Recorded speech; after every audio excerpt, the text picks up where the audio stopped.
Varsity, teachers, students, family প্রচণ্ড প্রেশারে ছেলেটির মনে হয়েছিল সে কখনো ইঞ্জিনিয়ার হতে পারবে না, তার পক্ষে গ্র্যাজুয়েট হওয়া ইউএল থেকে সম্ভব নয়।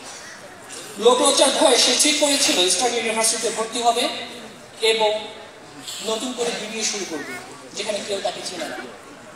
তারপর হুট করে ভাবলো, আচ্ছা দেখি তো এখানে কি হচ্ছে, আমি কেন পারছি না, কি সমস্যা, আমার তো কনসেপ্ট ক্লিয়ার, সবকিছু পারি, আমার আউটপুট কেন আসছে না।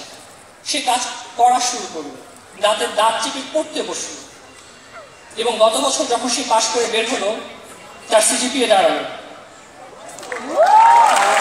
3.81 এবং এখানে যারা গ্র্যাজুয়েট আমরা প্রত্যেকে জানি 1.92 সিজিপিএ থেকে 3.81 আনতে কি পরিমাণ ডেডিকেশন লাগে, হার্ডওয়ার্ক লাগে, পরিশ্রম লাগে।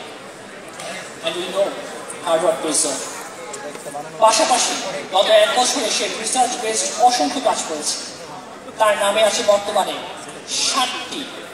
7টি ইন্টারন্যাশনাল জার্নাল পাবলিকেশন। দুটো ট্রাইমেস্টারের মাঝখানে মাত্র 15 দিনের গ্যাপে সে প্রিপারেশন নেয়, যখন সে হুট করে চিন্তা করে যে সে বাইরে গিয়ে পড়াশোনা করবে।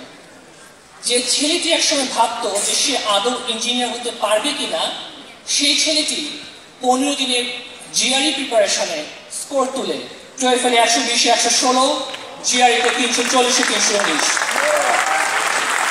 যারা জিআরই পড়াশোনা করছেন তারা জানেন যে এটা কতটা ডিফিকাল্ট। আফটার দ্যাট খুবই সময় স্বল্পতার কারণে সে একটি মাত্র ইউনিভার্সিটিতে অ্যাপ্লাই করতে পারে এবং সেখানে সে গ্র্যান্টেড হয়, স্কলারশিপ পায় এবং তার ভিসার প্রবলেমের কারণে যখন সে যেতে পারে না, ভার্সিটির প্রফেসর তার জন্য 1 সেমিস্টার পিছিয়ে দেয়। সে আর কেউ নয়, 2016 সালের ন্যাশনাল হ্যাকাথন চ্যাম্পিয়ন। পরিচয় করে দিচ্ছি, মিস্টার আসিফ মাহবুব।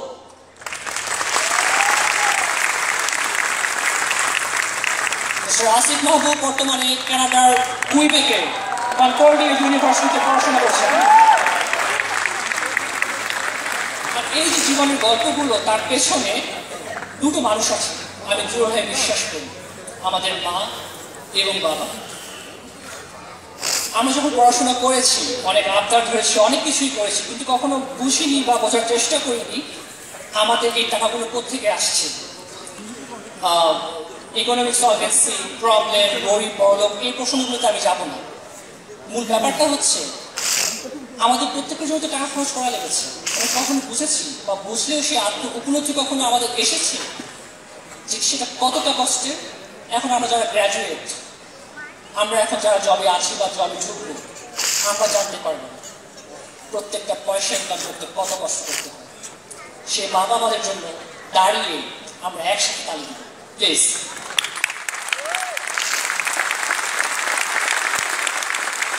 ধন্যবাদ সবাইকে।